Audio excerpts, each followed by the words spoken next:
elevating our business above others is not as complicated as it might sound because the bar is pretty low when it comes to creative industries. So that's the first thing. Welcome to the Expert in You podcast, the show for professional entrepreneurs, experts, authors, speakers, coaches, and consultants who are ready to elevate their business, expand their influence, and boost their bank accounts. Join us as we dive deep with industry-leading experts who share their top strategies, invaluable insights, practical tips, and personal experiences to help you achieve extraordinary growth and success. Whether you're looking to sharpen your skills, stay ahead of the curve, or find that competitive edge, this podcast is your ultimate resource for unlocking your full potential. So tune in, get inspired, grab your coffee, and let's unlock the expert in you. Hey everyone, welcome back to another episode of Expert in You podcast. I'm your host, Ann Carden, and I am really thrilled about this guest that I have today, because what we are going to talk about is something that I don't know if I've really talked about on the show before. I have Lesle Lane here with me with Studio 13. Lesle, welcome to the show. Thank you so much, Ann. It's a pleasure to be here today. Lesle is it's a family business. So she didn't exactly found it, but she did found the business for what it is today. And that's really what we're going to dive into. She has a photography studio. She has taken it from what we would consider an old school business, like a brick and mortar kind of business and local business, and she has modernized it. And the business has been around for about 30 years. Is that right, Lesle? That's how long I've had the business. That's how long you've had it. Yeah. So it's been around even longer. That's amazing. It has.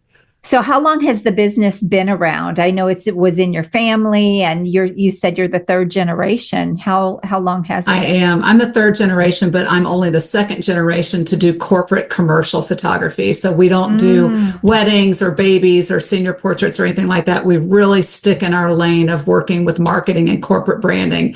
And so I just have to guess about how many years, because when my father got taken out of the business, he had been in business 45 years. Wow. On top of my 30 years. And then he had bought it from someone else before that. So it's been around for a very long time. One of the things that I love and that why I want to dive into this is because it's not uncommon for even a second generation business owner to fail. A lot of times when businesses get passed down through the family, maybe that next generation isn't that hyped on it, they don't really want it, or they're just not equipped to run the business or even take it into the future. And I love that you have been able to kind of flip the model, and you've done something really unique and different. And I've had brick and mortar businesses for many years, and the online world has changed everything. It has made everything be able to expand, but a lot of people are still not thinking this way. And so this is why I thought this would just be such a great show, because you've done it, you're having success with it. And you just shared with me right before we hit the record button that you had your best quarter ever in your entire business years of experience. So this is all very exciting, and I'm super excited to dive into this. So taking over the business, at what point did you step in and your father stepped out? Well, this is not a succession plan. So I'm going to tell everyone in advance, this is the wrong way to do it. I came into the business because I had to. So there was no succession plan in place. My stepfather, who I call my dad, I use that word unilaterally, he had no intention of me taking over the business, because at that time in the early 90s, late 80s, girls just didn't do this kind of work. Girls really stuck with the weddings and the portraits. And so he really had no intention of me taking over the business, and I had no intention of going into portrait weddings. So we were somewhat at an impasse when he got taken out of the business. And my mom came to me, he had a health issue, and my mom came to me and she said, you either take it over now or I close it. And so it was one of those moments where, and as we're speaking about this story, understand that success has come through many, many fumbles along the way. It has not been a linear path, but that was my choice. When I was in my early 20s, my mom's like, it's now or never. And because I was so young, I didn't know to be afraid. And so I took it over and I figured, well, it can't be that hard if my parents can do it. How hard can it be? Oh gosh, that's so interesting. And one of the things too is that now we have so much more available to us in business, even coaches and mentors and people that just were not around. Even for many years when I was building businesses, I didn't know of a business coach. They may have been out there, but we didn't have exposure to them. I had no idea that even existed. And so, yeah, in my first few businesses, I was taking what I knew about business and I was applying that. But wow, things could have been so much faster and easier if I would have been able to have mentorship or real help from people that have already been there, done that. Were you able to see in the business and work in the business prior to that? So you could maybe see with an outside perspective things you would do different, things that you didn't think worked the way they could. Did you have those insights? Did you have that perspective, or was that something that you learned along the way? Well, the joy of our business was we worked in the home. So even though we had, at the time that I took over, there were 11 employees.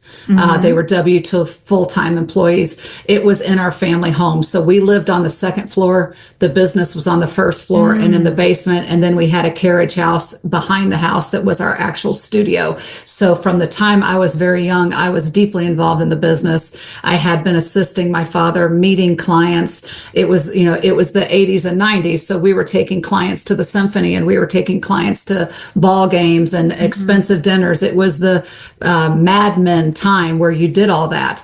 And so I was very fortunate that I knew from a young age how to speak like an adult, act like an adult. And many of the clients already knew me by the time that I took over. And that was a plus and a minus because to them, I was just a child. And quite honestly, I kind of was. And so working through that so that I could be taken seriously, that took some work. I mean, I had to learn how to do everything my dad was doing. I had to perform at a level. I had to manage people, which I had no idea how to do.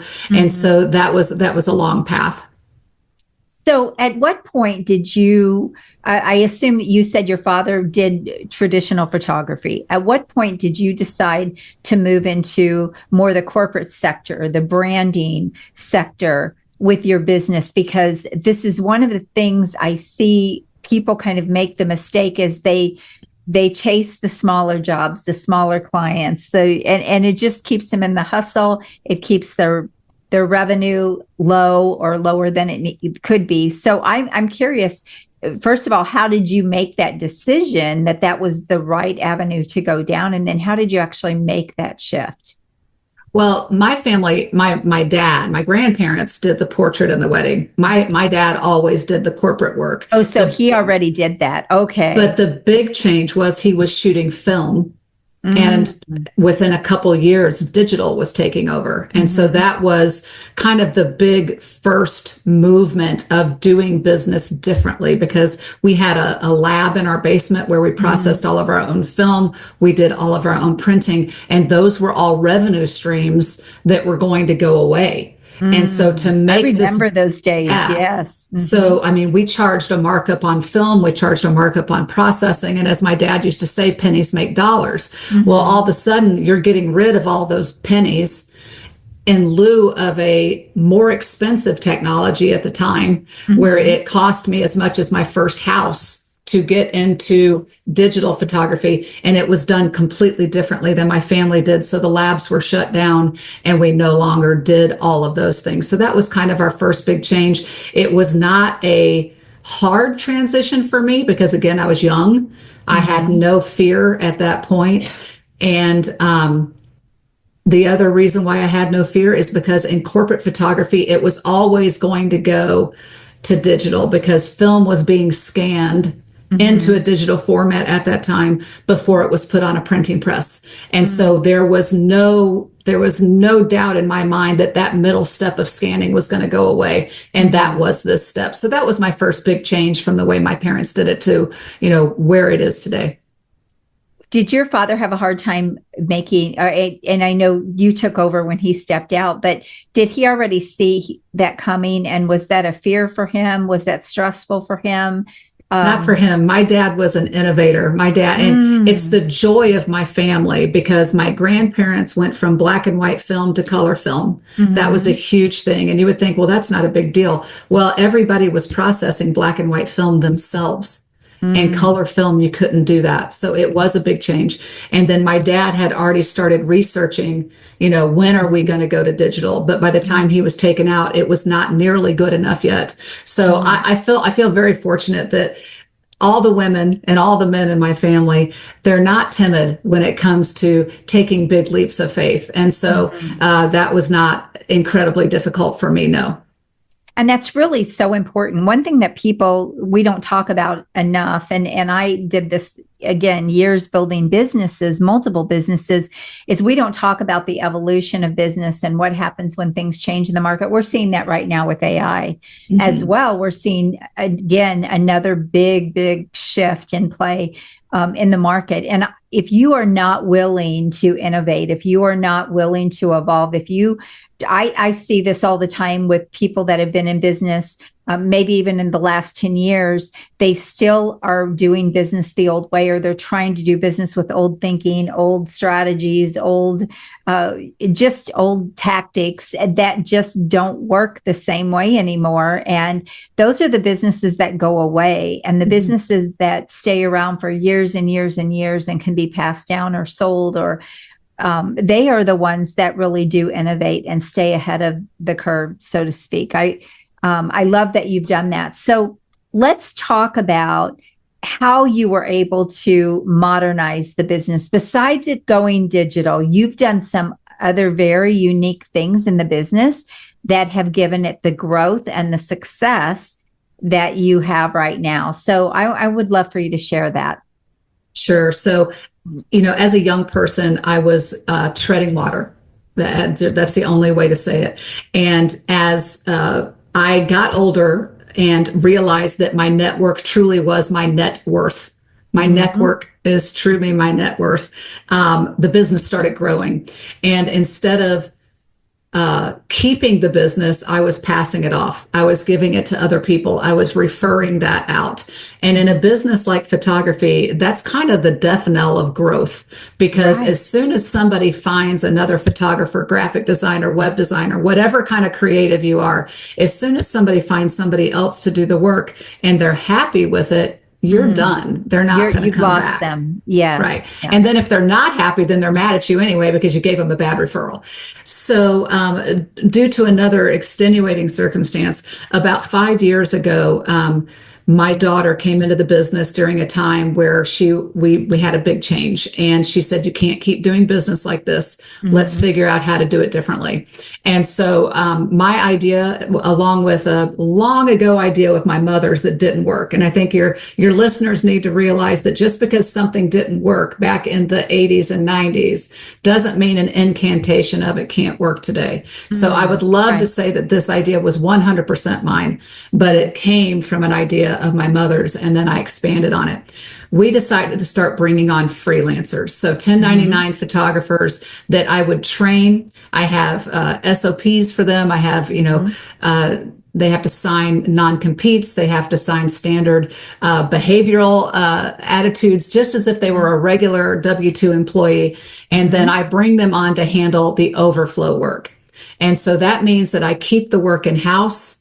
I have control over those clients. The photographers shoot it. And as many people know, business is the hardest part for creatives. They don't like to go, they don't like to go out and find the work. They don't like to go out and do the invoicing, answer the emails, send the invoices, do the debt collection. They just want to take pictures. They don't even like really editing. They just want like the work. That's right. They just want to take pictures. And so I'm basically giving my freelancers that opportunity. I go find the work. I bid the work. They shoot the work, They send it to me, and then I edit it, I bill it, and I handle all the accounts receivable. So we now have a team of about 15 people that do different things, everything from event photography, drone, video.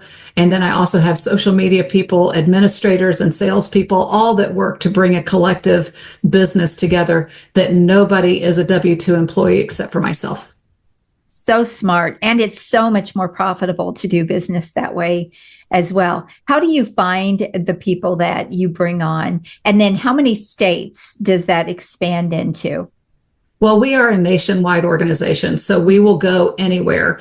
How many people do I have out of state? Not as many. I have 2 or 3 people I can pull from in specific states. So they will travel. They will go. We all travel. Everybody in my group is more than willing to travel, and we have passports in case anybody wants to do it internationally. Have not done that yet, but it's something we'd love to do. So we travel depending on what the client needs. But also, I was a teacher for 7 years during my very difficult times of the recession of '07 and '08, '09, some would say. And so I have a plethora of previous students that now live all across the country that I have brought into different bids and quoting when I'm not able to take care of getting that team done here in Indianapolis. I have to have people in other places. So I have leaned on my students when I need somebody elsewhere. So smart and such a great opportunity. This is why a lot of times when people open a franchise, they'll open multiple locations in different states and things like that, because it is a way to expand beyond your local market. And again, a lot of people are not thinking big enough, and we have this opportunity right at our fingertips today. And it's not as easy as we just made it sound, right? But the opportunity is there. And for a long time, when I was doing business, I was in the local market, and you would tap out, you would max out. And so I opened 2 more businesses at one point when I was running 2, and it was an hour away. And so then there was the drive. I had to have all different employees and staff and all of that. But I couldn't see a way to expand that much beyond that unless I just wanted to stay on the road all the time or be running things in that direction in that way. But now obviously with the way that we can do business globally, that we're just not capped like that any longer. And it should encourage people to start thinking outside the box. They really do, because one of the things that we're doing is that people in corporate America, especially in marketing, they are being asked to do more with less. So you've got corporate employees who are exhausted, and they're trying to figure out. So I've got one client out of Boston, and she has offices nationwide. They're all over the place. And she was not anymore, struggling to get a consistent product photography delivered in a timely manner. And so we were able to come in and say, let us help you. Let us go to these other markets for you and deliver that product consistently. And so because they don't have time to go looking for photographers in every single market that they have to deal with, but I only work with clients that their image matters. So how they're perceived by the public matters. And so we were able to add value to what we do by taking all of that pressure off of her, everything from scheduling at a national level to delivering to her in exactly the way she wanted it to be delivered. So the files systematically go into her system with no problems. I love this. It's just brilliant. And it was just so smart for you to expand this way. I love to talk about revenue streams in a business and the different revenue streams every business should have for stability, for long-term growth. Tell me so photography, a lot of people would think of that as like a one-off project, right? And then you have to go out and find another client. I would love to know how you overcame that. And then do you offer any kind of recurring opportunities for people to pay you on a monthly basis where you have that consistent cash flow? Is there anything like that built into your business? So yeah, I've worked over my career. I have worked to try to get retainer business. And I have found that in corporate work, it just really isn't, it isn't there. I don't know whether it's because people aren't thinking that way or whether it's just that because photography is, I don't know, a lot of people say that they a photographer hangs their shingle out and then they're gone. And so if there's a level of mistrust within the industry that you're not going to be there to fulfill the contract. So what we do is we encourage our clients to do contracts a year at a time, not we're going to shoot this many projects like a retainer, but they know in advance, like architecture firms know that they completed 5 projects last year. So these projects are ready to be photographed this year. And we quote all of those together so that we could give them a reduced rate to do all 5 projects. And then what we do then is we bill a third up front. We bill a third halfway through and then a third at the end, so that that's how we keep that cash flow going, where it's not a monthly retainer, but it is a long-term contract over the course of 12 months. Okay, very, very good. And also when you're doing that, when you're billing in chunks like that, you are getting also bigger amounts hitting your bank accounts and things like that. And a lot of people don't do that either. The way they take payments often leaves them in cash flow problems as well. So what has been, with all of this change, what have been the greatest challenges that you feel like you have faced? And then I would love to know what brought you through those, or what did you do as a result of those? 2 things. Being the sole provider of W-2 employees is stressful. So when you are solely somebody's responsibility to pay their mortgage, to take care of their family, that is really difficult, especially for when I was the primary producer and there were not other revenue streams coming into the business. So I highly encourage you that if you have the ability to do it on a 1099 basis, that just really takes a level of stress off of the owner of the company. Also, that means that I can contribute to my retirement fund without being, forced to contribute to somebody else's. To everybody else's. That's right. I don't have to pay workers' comp for everybody else. There's just a lot that goes into it with having 1099 employees that takes stress off. And so I've only been this way for the last 5 years. And I can tell you that when that business ebbs and flows like it does, especially in a field like mine, where the economy is everything when it comes to my business, if I don't have work, I'm not paying anybody else. Right. So that's the first thing that I highly encourage. If you're not in a business where other people, it's worth your financial benefit to let them produce.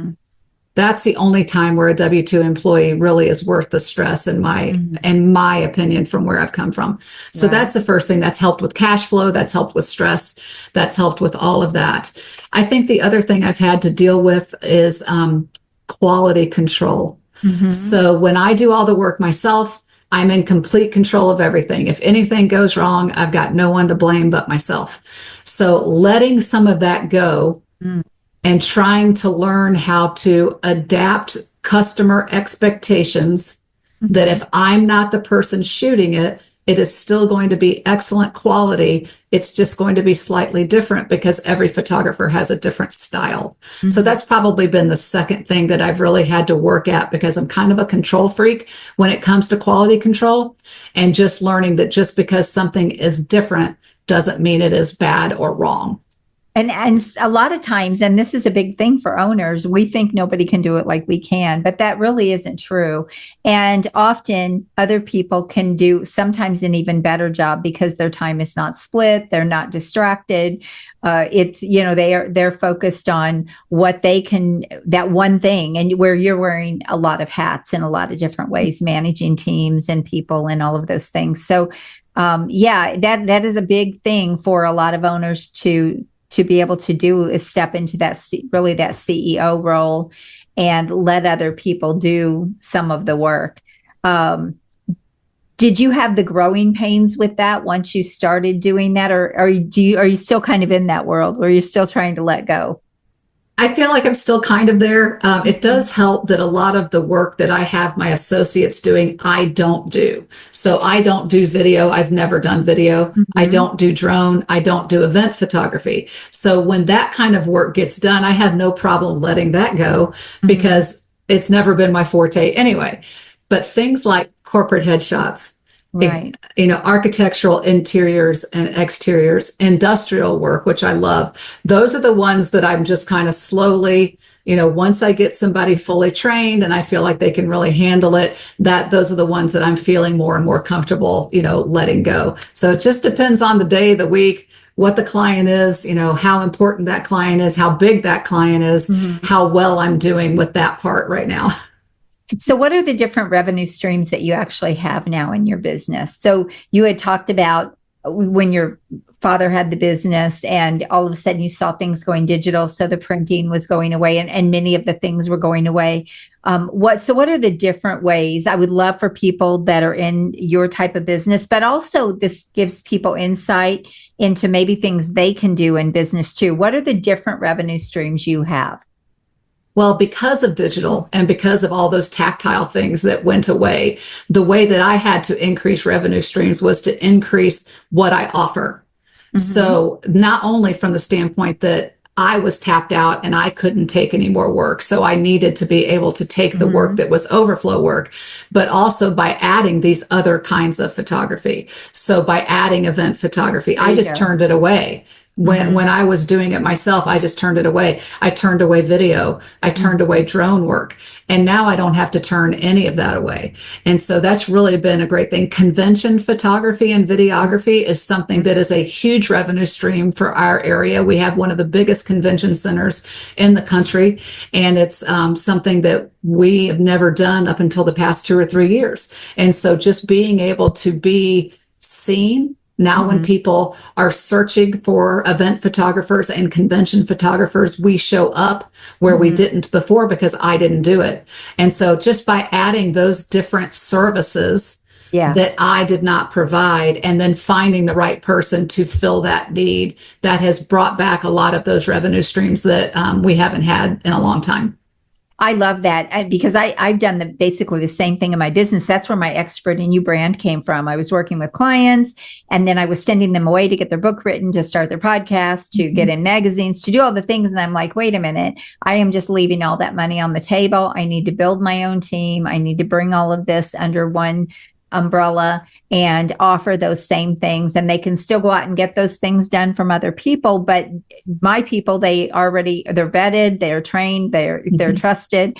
And that was actually how that brand spun off from what I was doing in my consulting and advisory work. So one of the things I teach people is your core business, expand from the core business, but they all should feed each other.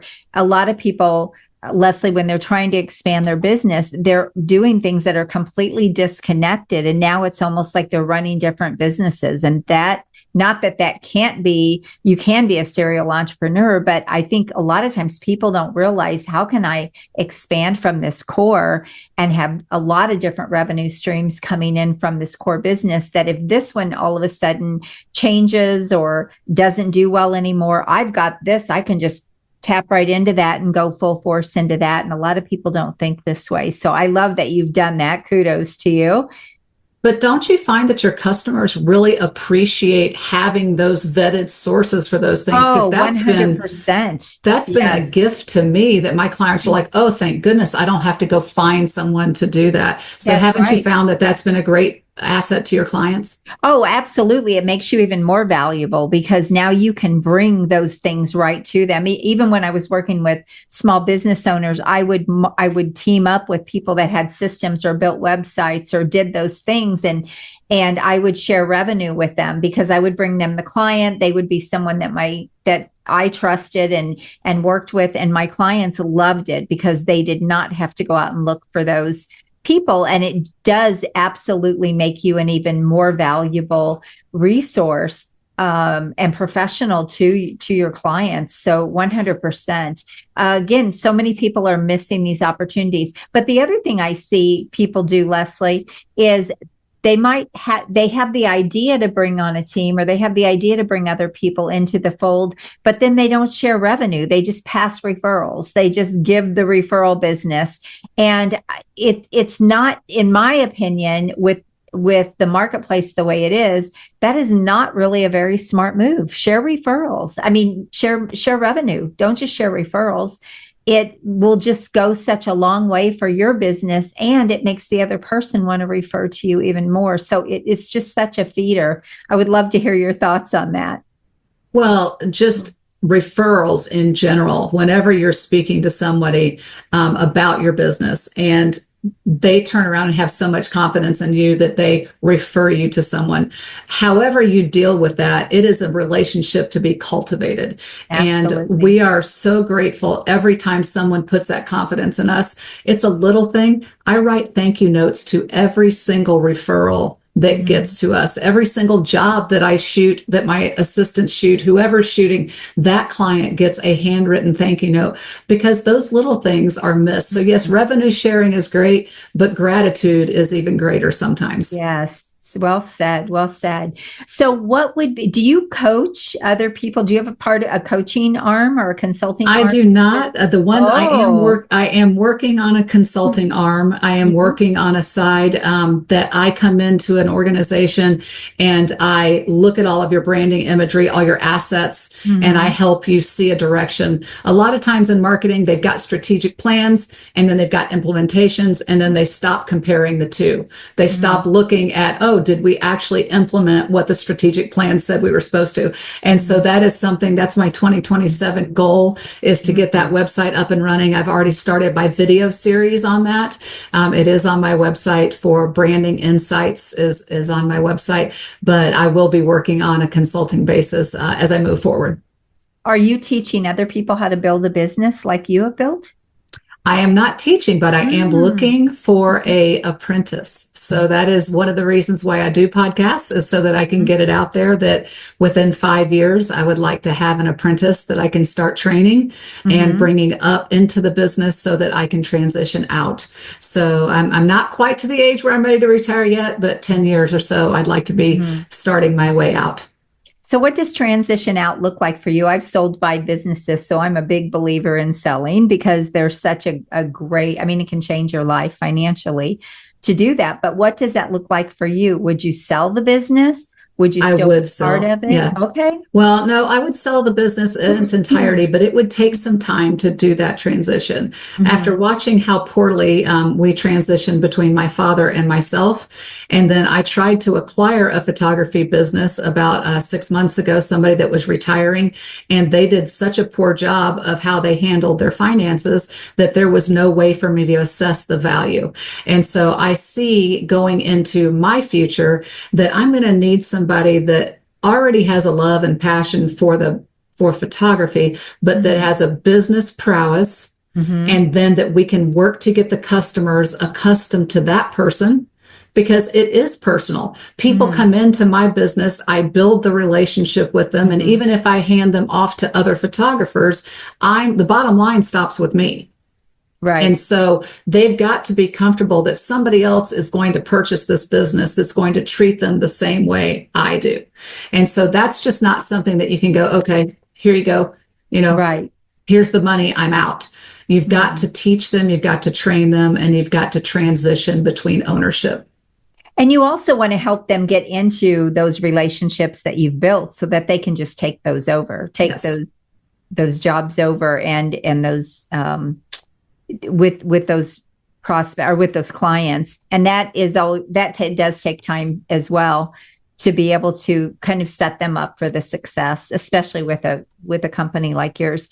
One other thing that I want to just talk about before we wrap up here. So business is always evolving. The market gets noisier. We know that, right? AI is now coming onto the scene. And so now we've got all that noise in the market as well. What do you do in your business to keep elevating your brand and keep building influence in your market and standing out against what other people? There's no shortage of photographers and people that do what you do. What is it you do to keep yourself above all of the other people that are in your market and in your industry? Well, there's several things. First and foremost, there are photographers, and then there are people who are in the business of photography. So you can get photographers that will find the job. In fact, I've gotten 2 clients over the past 3 years that the photographer had no problem going out and shooting the job, but failed to deliver ever. And when the customer tried to call them to get their images, they ghosted her and she never got her images. She literally had to fly back into town to shoot the job again with me because she never got her images. So the business of photography is a lot of what separates me from my competition. I'm going to respond to that email after 5 o'clock or on the weekends. I'm going to. I don't love it all the time that I'm responding, but if I can't respond, somebody else can. And so we make sure that those emails get answered, deadlines get met, jobs are delivered in a timely manner. So elevating our business above others is not as complicated as it might sound, because the bar is pretty low when it comes to creative industries. So that's the first thing.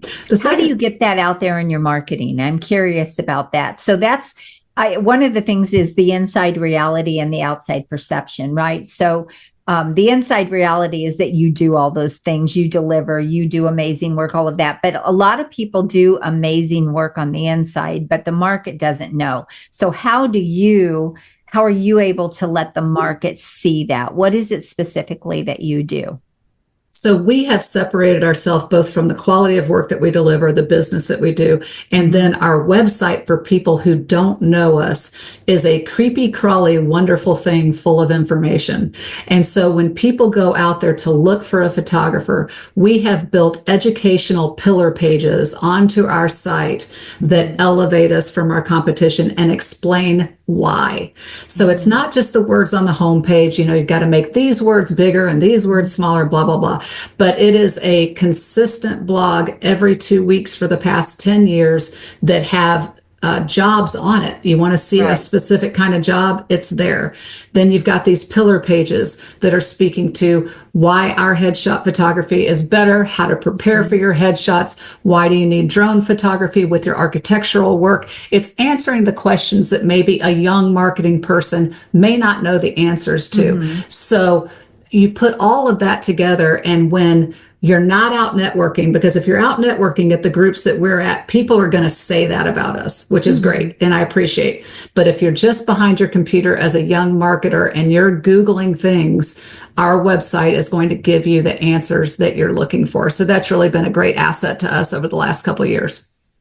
I love it. This has been, there was something else you were going to share as well when I was talking about how you elevate. Yes, there was another thing, I think. AI, and I'll make it quick because I know we're near the end of our time. But if you don't embrace AI in your industry, whatever it is, you're going to fail, period. Just going to stop it right there. So AI is coming crashing into photography, and it is certainly impacting us. We use it. It is part of our editing procedure. Some of it is even part of our preparing for the video series that I was working on. It is a great asset for those types of things. But we continue to go search for clients where authenticity matters. Right. So if you're in an industry that is being impacted heavily by AI like ours is, then you've got to find the clients where they need to be seen as known, liked, trusted, valued. And so we're working with accountants, we're working with doctors, dentists, people in financial planning, all the kinds of people where they really need to be seen as genuine. And so that's helping us kind of combat the customers that they just want an AI headshot. It costs $25, $30 and it looks like it's an AI headshot. Those aren't our customers. And so I think for your listeners, make sure if AI is impacting you dramatically, like it is my industry, that you're looking for the customers where it is more important to be authentic. Yeah, no, absolutely. I believe it is more important. And I think we're going to see, I think we're already seeing a shift in the market with people feel so overwhelmed with just, they're tired of AI already. Like there's so many great ways to use it. I use it in my business. I teach my clients to use it. But to me, there are right and wrong ways to use it. And I see so many people that they're just letting AI do everything for them, and they're going to go away, because if people can't see that you have more depth of experience and expertise and like you said, being authentic, and it just breaks down the trust actually, instead of builds the trust. And so we are really in a trust crisis, I believe, in the marketplace. And so people like you and people like me know that we have to stand out against all of that. And the people that are trying to kind of do it the easy way are going to be the ones, I believe, that are going to kind of fight at the bottom, in my opinion. My opinion as well. We're on the same plane. Yes. So Lesle, this has been so great. Final thoughts, final words for my listeners. Well, I just want to encourage the young entrepreneurs. And young can be how long you're in business, or it can be your age.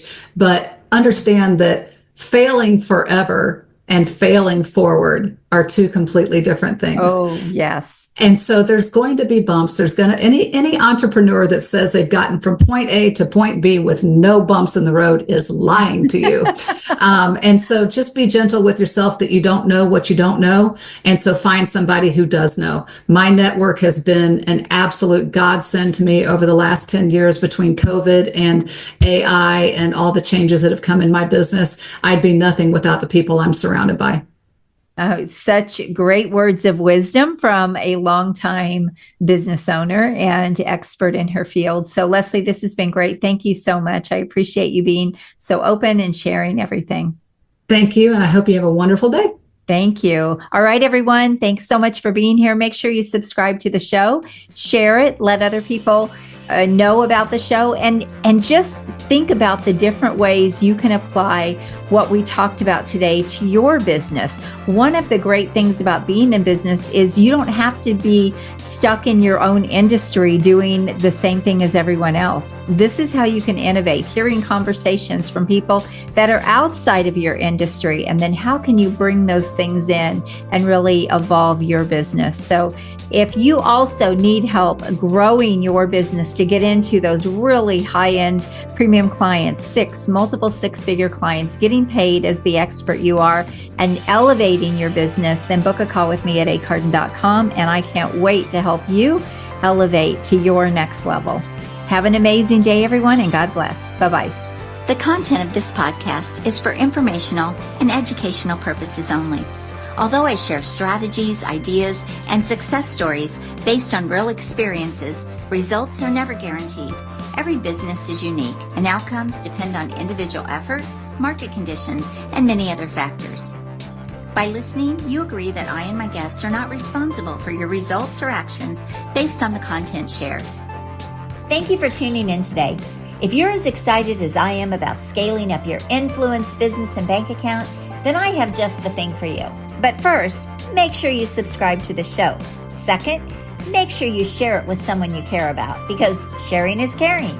And third, head on over to join me in my next free virtual exclusive workshop, where we'll explore proven strategies to boost your business and maximize your potential. Look, it doesn't matter if you're just starting out or if you're looking to take your business to the next level, my workshops are designed for you.